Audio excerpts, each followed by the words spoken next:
दोस्तों, मैं engineer Lalit Kumar Jangid, faculty of mathematics in saint Teresa senior secondary school Raini. तो friends, class 12 mathematics के हम स्टार्ट करने वाले हैं एक्सरसाइज नंबर 13 सदिश। तो स्टार्ट करते हैं प्रश्नावली एक्सरसाइज 13 सदिश,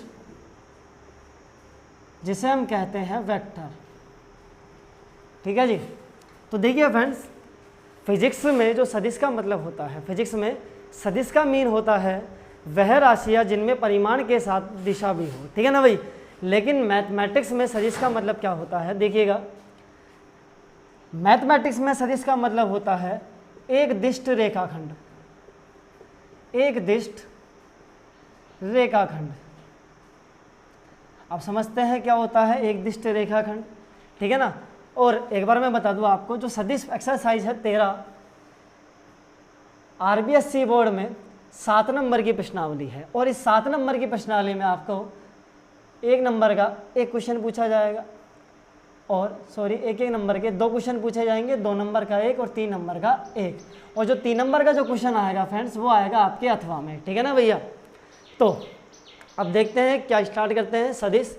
तो देखिए, एक दिष्ट रेखाखंड का मतलब क्या है। देखो, वह रेखा जो एक दिशा की ओर ही बढ़ती है। ठीक है ना। एक ये रेखा हुई, एक दिशा की ओर बढ़ रही है। एक रेखा मैंने ये ली, ठीक है ना, ये रेखा इधर बढ़ रही है और ये रेखा इधर की ओर बढ़ रही है। अब इस प्रकार की रेखा को बोला जाता है एक दिष्ट रेखा। क्या बोला जाता है? एक दिष्ट रेखा। अब यदि एक दिष्ट रेखा का कोई टुकड़ा काटा जाए, ठीक है ना भैया, खंड किया जाए, तो जो हमारे पास प्राप्त होगा ना भैया रेखा, उसको हम बोलेंगे सदिश। क्या बोलेंगे? सदिश। तो देखिएगा, मैंने इस रेखाखंड को ए से लेकर बी तक इसके टुकड़े कर दिए, तो कितना हो जाएगा ये ए बी सदिश। ध्यान दीजिएगा, इसको क्या लिखेंगे? ए बी सदिश। और सदिश किस प्रकार आएगा? ये हमारा प्रारंभिक बिंदु ए और ये हमारा अंतिम बिंदु बी। तो ध्यान दीजिएगा फ्रेंड्स, इस सदिश की दिशा है इधर की ओर, यानी ए से बी की ओर। और या फिर हम कहें किसी भी सदिश की जो दिशा होती है प्रारंभिक बिंदु से अंतिम बिंदु की ओर होती है, इसे हम कह सकते हैं प्रारंभिक बिंदु, और इसे हम कहते हैं बिंदु बी को अंतिम बिंदु। ठीक है ना भाई।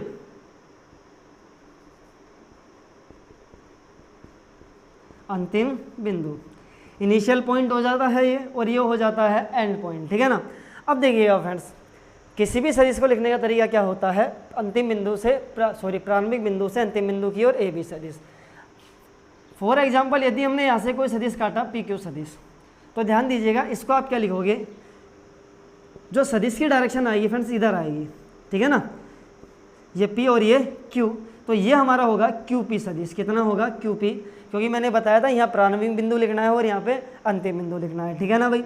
अब माना ये जो हमारी रेखा थी, ठीक है ना, मैं टुकड़े की बात नहीं कर रहा हूँ, खंड की ए बी की बात नहीं कर रहा, पूरी रेखा की बात करता हूँ। इस रेखा को हम बोलते हैं आधार रेखा। क्या बोलते हैं? आधार रेखा। और आधार रेखा का जब टुकड़ा किया जाएगा, ठीक है ना, एक दिष्ट रेखाखंड का जब टुकड़ा किया जाएगा, तो वो आएगा हमारे पास सदिश। अब देखिए फ्रेंड्स, रेखा है तो रेखा की लंबाई भी होगी, और रेखा की लंबाई या फिर हम कहिए सदिश की लंबाई, सदिश की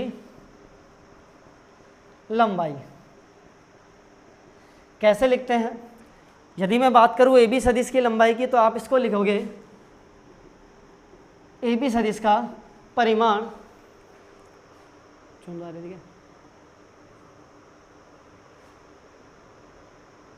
ठीक है जी। इसे हम लिखेंगे सदिश की लंबाई ए बी सदिश का परिमाण, या फिर हम सीधा लिख दे ए बी, सीधा लिख दे ए बी। इसी प्रकार यदि आपको लिखना है पी क्यू सदिश, तो देखिएगा, क्यू पी सदिश की लंबाई लिखनी है, तो आप इसको या तो क्यू पी बोलोगे या फिर बोलोगे क्यू पी सदिश का परिमाण। ठीक है ना भैया। तो ये हो जाती है सदिश की बात। उतार लीजिएगा, फिर आगे बढ़ते हैं। वीडियो को पॉज कीजिएगा, और फिर भी कोई प्रॉब्लम हो तो वीडियो को एक बार रिपीट करके जरूर देखिएगा। अब देखिए फ्रेंड्स, इसी में हमारा नेक्स्ट होता है सदिश के प्रकार। ठीक है ना भैया, टाइप्स ऑफ वेक्टर, सदिश के प्रकार, टाइप्स ऑफ वेक्टर। ठीक है जी। अब देखते हैं कितने टाइप के आपके पास सदिश होते हैं। नंबर फर्स्ट जो हमारा टाइप है, मात्रक सदिश, या फिर हम कहें इकाई सदिश, और बहुत बार इसको तत्समक भी बोल दिया जाता है, मात्रक या इकाई सदिश, या फिर हम कहें यूनिट वेक्टर, यूनिट वेक्टर। तो देखिए फ्रेंड्स, इकाई सदिश क्या होता है, ठीक है ना भैया। हमारा टॉपिक है सदिश के प्रकार, इसमें नंबर फर्स्ट टाइप हमारा चल रहा है इकाई सदिश। वह सदिश जिसका परिमाण, परिमाण को क्या मतलब है, लंबाई से, परिमाण कहते, लंबाई कहते, बात एक ही है, ठीक है ना फ्रेंड्स। वह सदिश जिसका परिमाण एक हो या फिर इकाई हो, या एक हो, जैसा आप लिखना चाहो, मात्रक सदिश कहलाता है। कैसा कहलाता है फ्रेंड्स, मात्रक सदिश कहलाता है। मात्रक सदिश को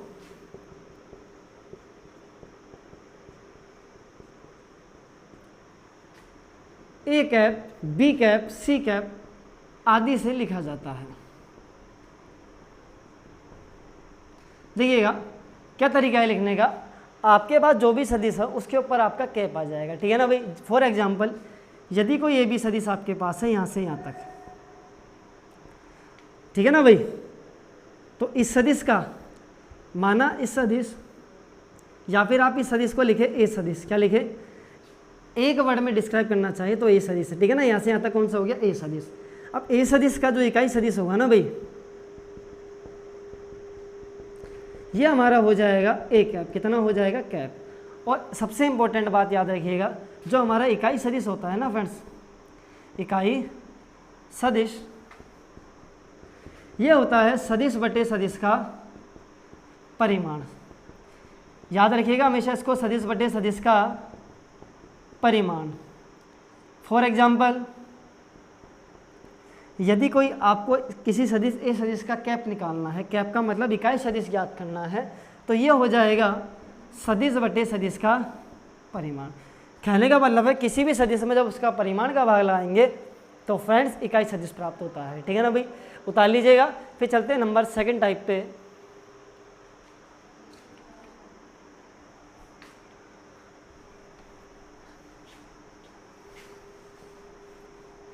तो इकाई सदिश के बाद जो सेकंड टाइप है हमारा सदिश का, वो है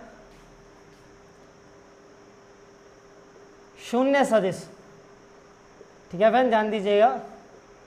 शून्य सदिश जिसे हम बोलते हैं जीरो वेक्टर और नल वेक्टर, ठीक है। लिखता हूं जीरो वेक्टर,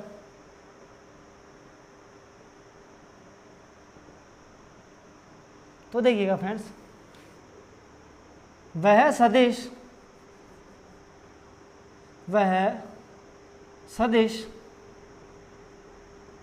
जिसकी लंबाई, या फिर हम क्या कहें, परिमाण, वह सदिश जिसकी लंबाई, लंबाई की जगह आप प्रयोग कर सकते हो परिमाण का, वह सदिश जिसकी लंबाई शून्य हो, ठीक है, और क्या, प्रारंभिक तथा अंतिम बिंदु समपाती हो, और क्या कहें, दिशा अनिश्चित हो, दिशा अनिश्चित हो, ठीक है ना भाई। तो देखिएगा यदि कोई सदिश मेरे पास है और उसकी लंबाई 0 है, तो ध्यान दीजिएगा फ्रेंड्स, ये एक सदिश है जिसकी लंबाई माना l है। अब यदि सदिश की लंबाई 0 कर दी जाए ना ऐसे यहाँ तक, तो इसका जो प्रारंभिक और अंतिम बिंदु संपाती हो जाएगा, क्योंकि सदिश आगे बढ़ेगा ही नहीं। और जब सदिश आगे नहीं बढ़ेगा तो देखो प्रारंभिक बिंदु भी ये और अंतिम बिंदु भी ये, कुछ इस प्रकार से हम बना सकते हैं, ठीक है।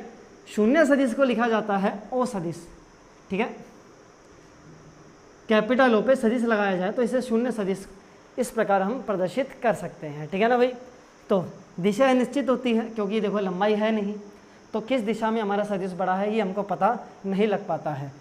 आप ऐसे भी बना सकते हो इसकी दिशा, ये भी शून्य सदिश है, ऐसे भी बना सकते हो, यानी दिशा अनिश्चित है, ठीक है ना भाई। प्रारंभिक बिंदु और अंतिम बिंदु, देखो प्रारंभिक बिंदु और अंतिम बिंदु दोनों क्या है, संपाती है, यानी एक ही पॉइंट पे है। तो उतार लीजिएगा फ्रेंड्स।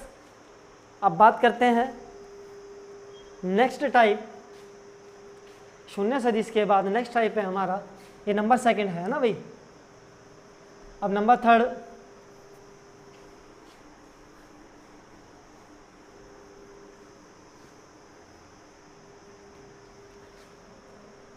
नंबर थर्ड है फ्रेंड्स समदिश सदिश। समदिश सदिश, तो देखिएगा फ्रेंड्स समदिश सदिश क्या होते हैं? वे सदिश जिनकी दिशा समान हो, या फिर हम कहें कोई दो या दो से ज़्यादा सदिश एक ही रेखा के समांतर हो। ठीक है ना भाई, एक रेखा खींची मैंने, अब इस रेखा के समांतर दो या तीन सदिश मैंने बनाए, ठीक है ना, इस टाइप के एक ही डायरेक्शन में समान दिशा में, तो ये सारे सदिश क्या हो जाएंगे? चारों समदिश सदिश हो जाएंगे। ठीक है ना, क्या हो जाएंगे? समदिश सदिश। तो देखिएगा यहाँ दो सदिश मैंने बनाए, ए सदिश और बी सदिश। यहाँ हम लिख सकते हैं ए सदिश और बी सदिश की दिशा समान है। हाँ, एक बात और, देखो इनकी लंबाई या इनका परिमाण ज़्यादा कम ज़्यादा हो सकता है। ठीक है ना भैया, हो सकता है ए सदिश ज़्यादा बड़ा हो, बी सदिश छोटा ही हो, इतना सा बना दिया। ठीक है, या फिर बी सदिश बड़ा हो तो ए सदिश, बी सदिश बड़ा हो तो ए सदिश छोटा हो, ऐसा भी हो सकता है। ठीक है ना, तो बस आपको तो ये ध्यान रखना है कि जब दो सदिश समान होते हैं ना भैया, सॉरी समान दिशा के होते हैं, तो उनको हम बोलते हैं समदिश सदिश। ठीक है ना, कैसे सदिश है ये? समदिश सदिश। तो उतार लीजिएगा। फिर चलते हैं नेक्स्ट फोर्थ पॉइंट की ओर।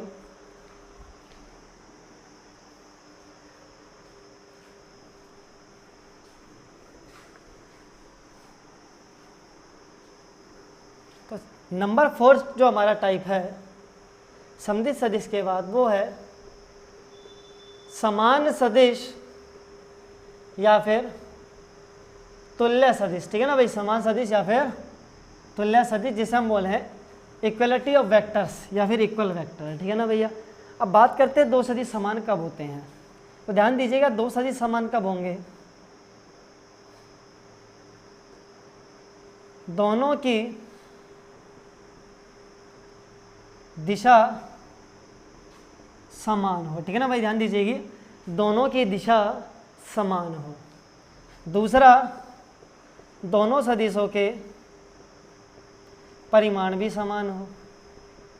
अब देखिए फ्रेंड्स, अभी हमने पढ़ा समदिश सदिश। समदिश सदिश में मैंने बोला था बस दिशा समान होती है, दोनों की लंबाई या दोनों के परिमाण का समान होना जरूरी नहीं है। लेकिन जो समान सदिश होता है ना, उसमें देखो जी, दिशा भी समान होगी और लंबाई भी समान होगी। आप लिख सकते हो इसको ए सदिश बराबर बी सदिश। ठीक है, दोनों सदिश समान है। ठीक है, अब यदि सी डायरेक्शन इधर विपरीत है तो इसकी भी क्या हो जाएगी? विपरीत हो जाएगी। ठीक है ना, तो उतार लीजिएगा। दो सदिश समान कब होंगे? याद रखिएगा, दोनों की दिशा समान और परिमाण समान। ठीक है ना।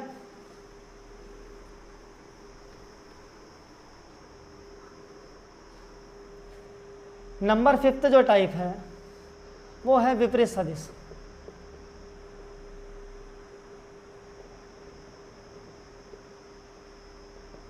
ठीक है जी। अब विपरीत सदिश क्या होता है फ्रेंड्स? वे सदिश जिनकी दिशा विपरीत हो। याद रखिएगा, दिशा समान हो तो समदिश, दिशा विपरीत हो तो विपरीत। तो देखिएगा कैसे, ये सदिश है। और एक बात और, यहाँ पे भी परिमाण का कोई मैटर नहीं है, बस दिशा से मतलब है। ठीक है ना, परिमाण बराबर हो या नहीं हो इससे कोई लेना देना नहीं है, बस आपका जो सदिश है ना भैया, उसकी दिशा विपरीत होनी चाहिए। ठीक है ना। अब आगे बढ़ते हैं, उतार लीजिएगा इसको। दोनों सदिश की दिशा विपरीत है, परिमाण कम ज़्यादा हो सकते हैं। नंबर 6 जो हमारा होता है वो है फ्रेंड्स ऋण सदिश।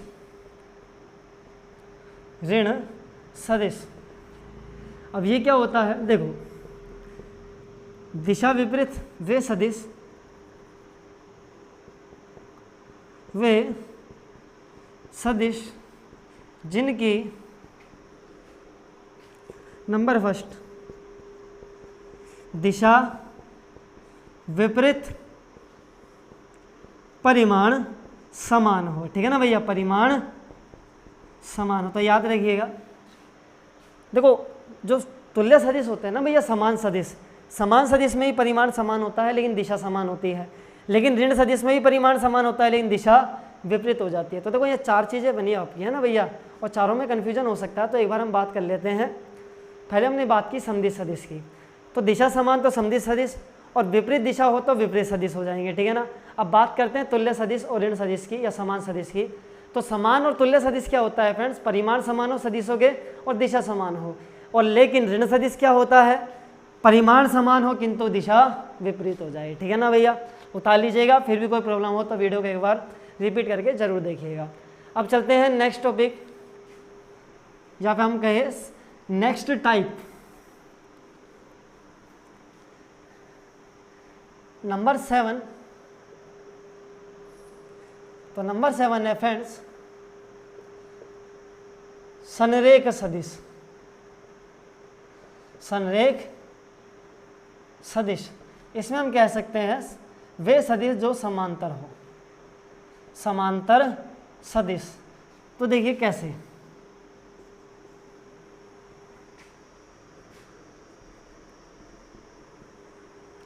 तो देखिएगा फ्रेंड्स, थोड़ा और बढ़ा लेते, ए सदिश बी सदिश, ठीक है, ये सदिश और ये बी सदिश। तो देखिए जब 2 सदिश समांतर होते हैं तो उनको हम बोलते हैं संरेख सदिश।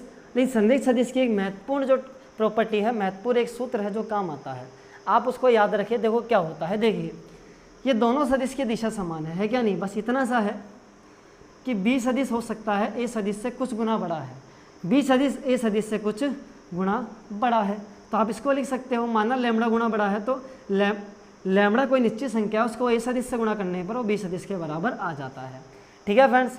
अब यहाँ देखो, यहाँ पे क्या हो रहा है, ए सदिश बड़ा है बी सदिश से कुछ लैम्बडा गुना। लेकिन एक बात और, यदि दिशा समान है तो लैम्बडा आएगा प्लस में, यदि दिशा विपरीत है तो लैम्बडा आएगा माइनस में। तो देखिएगा आपका जो सूत्र बनता है ना फ्रेंड्स, एक ही सूत्र का प्रयोग करते हैं हम। चलो देखो, ए सदिश equal to plus minus lambda B सदिश, या फिर बी सदिश equal to plus minus lambda A सदिश। अब इसका मतलब क्या है भाई, यहाँ सीधा सा मतलब है कि बी छोटा है, यहाँ पे ए छोटा है, ठीक है ना भाई। बी छोटा है, बी को लैम्बडा से गुना करने पर उसका मान ए सदिश के बराबर हो जाएगा। यहाँ पे मतलब है ए छोटा है, ए सदिश को लैम्बडा से गुना करने पर उसका मान बी सदिश के बराबर आ जाएगा। प्लस माइनस का मतलब क्या है, प्लस माइनस का बस केवल एक मतलब है कि यदि दोनों की दिशा समान है तो प्लस का साइन आएगा, और दोनों की दिशा विपरीत हो साइन किसका आ जाएगा, माइनस का, ठीक है ना भाई। उतार लीजिएगा, फिर भी कोई प्रॉब्लम हो तो वीडियो को एक बार रिपीट करके जरूर देखिएगा, ठीक है ना फ्रेंड्स।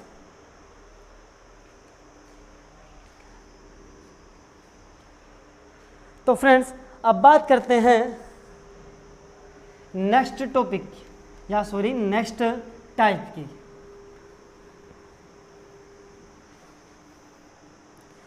तो नेक्स्ट टाइप है फ्रेंड्स नंबर 8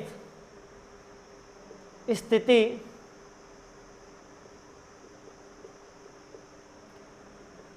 सदिश, ठीक है, जिसे हम बोले पोजीशन वेक्टर। अब देखिएगा ये क्या होता है, किसी बिंदु हमने माना P बिंदु है x, y, z की मूल बिंदु के सापेक्ष स्थिति से, या फिर हम कहें किसी बिंदु P x, y, z की मूल बिंदु के सापेक्ष स्थिति का सदिश स्थिति सदिश कहलाता है, स्थिति सदिश कहलाता है। अब देखिएगा लिखने का तरीका क्या है स्थिति सदिश को, ठीक है ना, बहुत काम की बात है, ठीक है। ये मूल बिंदु है, ठीक है, ये 3dx हमने माना, ये x अक्ष, ये y अक्ष और ये z अक्ष। माना कोई बिंदु P था x, y, z। यह मूल बिंदु O है, 0, 0 एंड 0। अब मूल बिंदु O से बिंदु P को मिलाने वाली जो रेखा होगी ना फ्रेंड्स, मूल बिंदु O से P को मिलाने वाली जो रेखा होगी, बिंदु P का मूल बिंदु O के सापेक्ष स्थिति सदिश कहलाएगा, या फिर हम कहें केवल स्थिति सदिश कहलाएगा, ठीक है ना। अब लिखने का तरीका क्या है, ध्यान से सुनना।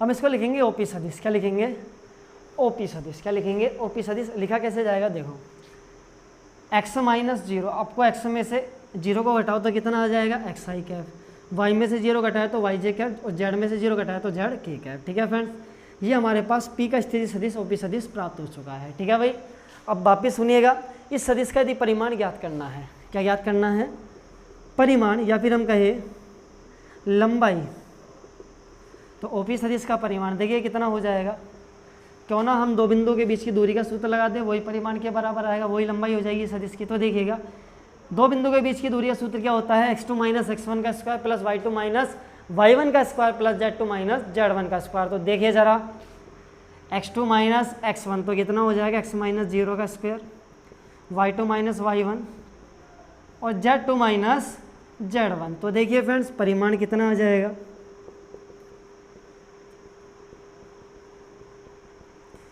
ठीक है। तो अब देखिए आपको दो बातें याद रखनी है, स्थिति सदिश और उसका परिमाण। तो देखिए यदि कोई बिंदु आपके पास मिलता है तो आप उस सदिश का स्थिति सदिश कैसे लिख दोगे, मूल बिंदु के सापेक्ष। सिंपली आपको देखो इतना बड़ा कुछ करने की जरूरत नहीं है, आप सीधा क्या लिखोगे, जो बिंदु है उसके मूल बिंदु के सापेक्ष स्थिति सदिश याद करना है, इसके साथ एक्स आई कैप, इसके साथ वाई जे कैप लगाना और इसके साथ के कैप लगाना। अब आई और जे और के कैप क्या है, ध्यान से सुनना। यदि एक्स एक्स को, यदि ओ एक्स को एक सदिश माना जाए, हम कहे जो हमारा एक्स है ना भैया ओ एक्स एक्स, इस पूरे को एक सदिश माना जाए, हो सकता है क्योंकि इसकी डायरेक्शन भी एक तरफ बढ़ता है एक्स एक्स, तो इसका जो इकाई टुकड़ा आएगा ना फ्रेंड्स, एक टुकड़ा समान, इसे सदिश को समान बराबर भागों में काटे तो जो इसका इकाई टुकड़ा होगा इकाई परिमाण का, वो हमारा कहलाएगा आई कैप। और वाई एक्स को यदि समान भागों में काटा जाए इकाई कैप में तो एक टुकड़ा कहलाएगा जे कैप और ये हो जाएगा के कैप। तो कहने का मतलब है एक्स एक्स का इकाई सदिश आई कैप, वाई एक्स का इकाई सदिश जे कैप और जेड एक्स का इकाई सदिश के कैप कहलाता है। ठीक है ना भैया। तो स्थिति सदिश कैसे लिखेंगे, एक्स आई कैप, वाई के साथ जे कैप और जेड के साथ के कैप, सबको योग कर देंगे। अब जब आप इसकी लंबाई याद करोगे तो आपको बस क्या करना है, आई कैप जे कैप के कैप के गुणांक का वर्गों का योग जोड़ना है। ठीक है, तो उतार लीजिए फ्रेंड्स। फिर नेक्स्ट टॉपिक की बात करते हैं।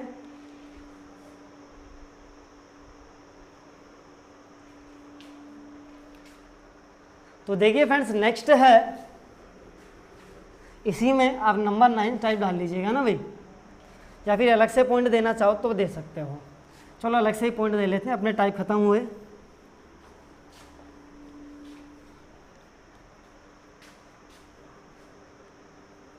दो बिंदु